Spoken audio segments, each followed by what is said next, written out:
Épilogue de Nicole Graziosi. Alors c'est vraiment le coup de cœur des coups de cœur, parce que ça m'a beaucoup parlé, ça m'a beaucoup touché, et je ne vois pas qui ça pourrait ne pas toucher. L'auteur ici aborde l'hiver de sa vie qui se présente. Et donc voilà, c'est un sujet grave, pas sinistre, hein, c'est pas du tout sinistre, mais bon, voilà, c'est difficile parfois d'envisager et de supposer comment ça va être, et puis de constater que finalement, ce n'est pas mal non plus. Alors, quoi de mieux pour vous présenter que de vous lire des petits extraits, parce que il n'y a pas une histoire à raconter, bien entendu. Donc, je vais commencer. Elle commence beaucoup de chapitres chapitres, ce sont des tout petits, c'est 2-3 pages à chaque fois. Donc, ce sont des petites listes de constatations, on va dire. Et elle commence par « Je n'aime pas l'hiver de ma vie ». Donc, je vous commence certains. Voilà, je ne veux pas l'hiver de ma vie. Donc, pour ce qui me concerne, je ne serai pas qu'un prénom, mais je ne serai pas non plus le « on » auquel nous avons si souvent recours, ni celui adopté avec frénésie par de nombreux jeunes couples qui s'y dissolvent. On n'aime pas les canapés de cuir, on a envie d'aller à la montagne, on voudrait bien avoir un chien. Une question vous titille alors, mais ce « on », c'est qui? C'est toi, c'est elle ou lui? Ni celui adopté notamment dans les hôpitaux. On a bien dormi, on a bien mangé ses petites tartines, maintenant on va bien prendre son sirop. Voilà, donc on comprend tout de suite qu'elle résiste avec élégance et talent. Elle n'a pas du tout envie de ce genre de situation. Alors, je ne veux pas l'hiver de ma vie. Dans un des restaurants de la rive gauche, réputé pour ses fréquentations intellectuelles et artistiques, et où l'on va autant pour voir que pour être vu, mon attention fut attirée par une voix féminine que je crus reconnaître.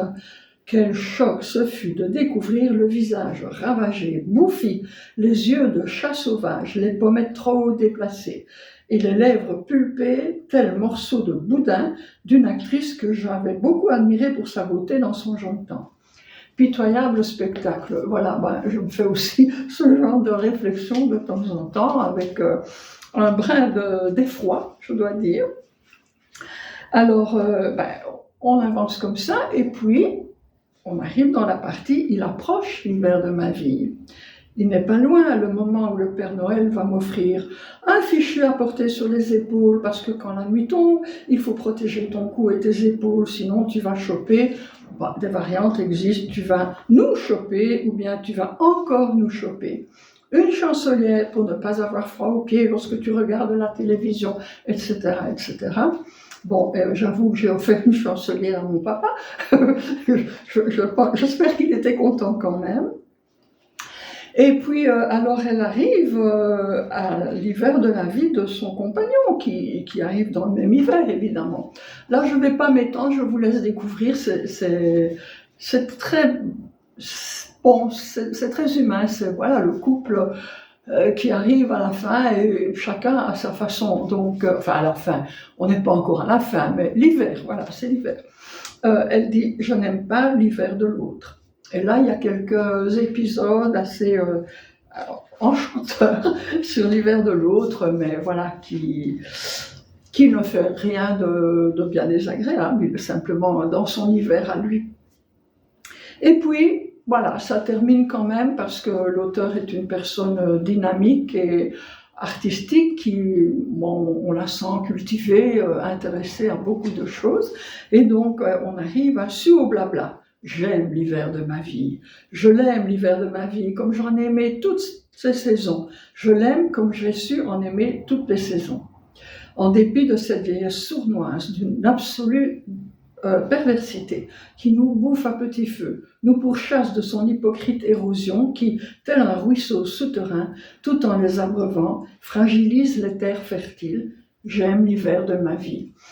Voilà, et voilà, ça termine plus ou moins de cette façon, positive. On accueille ce qu'on ne peut pas refuser, ou alors on va être vraiment malheureux pendant l'hiver.